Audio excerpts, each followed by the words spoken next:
Chapter 3 of The Miraculous Journey of Edward Tulane. "She is called the Queen Mary," said Abeline's father, "and you and your mamma and I shall sail on her all the way to London."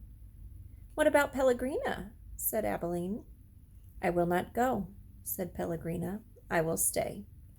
Edward, of course, was not listening. He found the talk around the dinner table excruciatingly dull.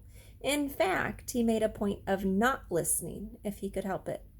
But then Abeline did something unusual, something that forced him to pay attention.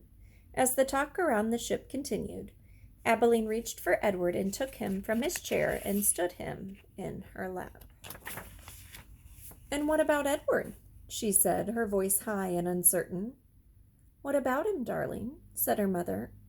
"Will Edward be sailing on the Queen Mary with us?" "Well, of course, if you wish, although you are getting a little old for such things as China rabbits." "Nonsense," said Abeline's father jovially. Who would protect Abeline if Edward was not there? From the vantage point on Abeline's lap, Edward could see the whole table spread out before him in a way that he never could when he was seated in his own chair. He looked upon the glittering array of silverware and glasses and plates. He saw the amused and condescending looks of Abeline's parents, and then his eyes met Pellegrina's. She was looking at him in the way a hawk hanging lazily in the air might study a mouse on the ground. Perhaps the rabbit fur on Edward's ears and tail and the whiskers on his nose had some dim memory of being hunted, for a shiver went through him. "Yes," said Pellegrina without taking her eyes off Edward.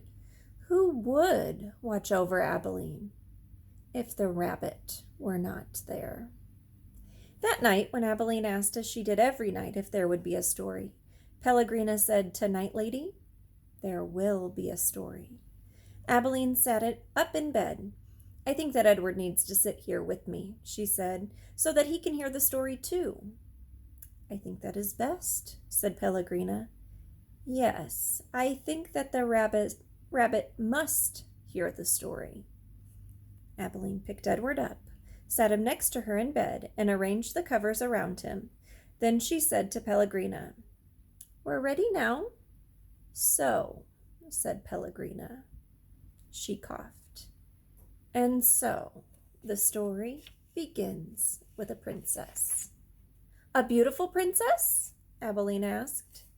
"A very beautiful princess." "How beautiful?"